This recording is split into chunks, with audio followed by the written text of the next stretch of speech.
మన జీవితంలో మన కష్టాన్ని దేవుడు అంటున్నాడు, నీ కష్టార్జితము నీవు అనుభవిస్తావు, ధన్యుడవు, నీకు మేలు కలుగు. నువ్వేదైతే కష్టపడుతున్నావో నీ కష్టాన్ని దేవుడు ఆశీర్వదించాలి, నీ కష్టాన్ని దేవుడు చూడాలి, నీ కష్టాన్ని దేవుడు నూరంతలుగా ఫలించేటట్టు చేయాలి. అయితే ఇస్సాకు ఆ దేశమందున్న వాడే విత్తనము వేశాడు. దేవుడు ఏం చేశాడంటే తనకు తోడై ఉన్నాడు, తనను ఆశీర్వదిస్తాను వాగ్దానం చేసిన దేవుడు అబ్రహామును గుర్తు చేశాడు. అబ్రహాముకు దేవుడు తోడున్నాడు కాబట్టి అబ్రహాము దేవుని మాట విన్నాడు. రెండవది, దేవుని ఆజ్ఞలను తర్వాత కట్టడలను లేక విధిని అతడు గైకొనెను అని అబ్రహాముని ఎత్తి ఎప్పుడైతే దేవుడు అబ్రహాముకు చెప్పాడో ఇస్సాకు ఉన్న స్థలంలోనే విత్తనం విత్తాడు, 100 ఫలం పొందాడు. నిజమే, దేవుడు తనకు తోడై ఉండటం వలన 100 ఫలాన్ని చూసి ఇంతగా దీవించబడడానికి కారణం ఏమిటి? తాను ఎక్కడ ఉన్నాడో అక్కడ అబ్రహాములాగా దేవుని మాట వినటం నేర్చుకున్నాడు.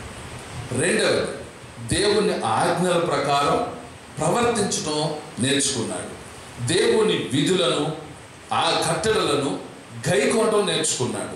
కనుకనే దేవుడు అబ్రహాముకు తోడున్నాడు, ఆయన కుమారుని ఇస్సాకు కూడా దేవుడు తోడున్నాడు. అయితే వాళ్ళకు తోడై ఉన్న దేవుడు మనకు కూడా తోడై ఉండాలి, అది దేవుని ఉద్దేశం. మనకు కూడా దేవుడు తోడుండాలి అంటే నువ్వు దేవుని మాటకు విధేయత చూపటం. రెండవది, దేవుడు ఏదైతే ఆజ్ఞలు చెప్పాడో వాటిని గైకొనాలి. దేవుడు చెప్పిన కట్టడలను విధులను మనం ఎప్పుడైతే గైకుంటామో దేవుడు వారిని ఆశీర్వదించిన దేవుడు తప్పక మనల్ని కూడా ఆశీర్వదిస్తాడు. ప్రార్థన చేసుకుందాం.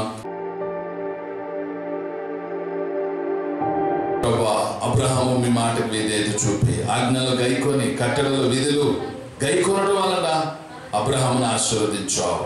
అబ్రహాము కుమారుని ఇస్సాకు కూడా ఆ విషయాలు గుర్తు చేశారు. ఇస్సాకు కూడా అలా నడిచాడు కాబట్టి మీరు ఇస్సాకుకు తోడై ఉన్నారు, ఇస్సాకును ఆశీర్వదించారు, ఇస్సాకును గొప్పవాడిని చేశారు, ఇస్సాకును మిక్కిలి గొప్పవాడయ్యారు. కానీ ఇస్సాకు మీ స్థానం మీకు ఇస్తూ వచ్చాడు. నాయన, అవును నాయన, మేము ఎదిగే కొద్దీ ఒదిగి ఉండాలని చెప్పారు. మేము పెరిగే కొద్దీ మీ పాదాల దగ్గర కూర్చోవాలి నాయన, విధేయత చూపాలి నాయన, వినయాన్ని కలిగి ఉండాలి నాయన, భక్తిని అలమర్చుకోవాలి నాయన, ఆత్మీయ జీవితాన్ని కలిగి ఉండాలి ప్రభువా.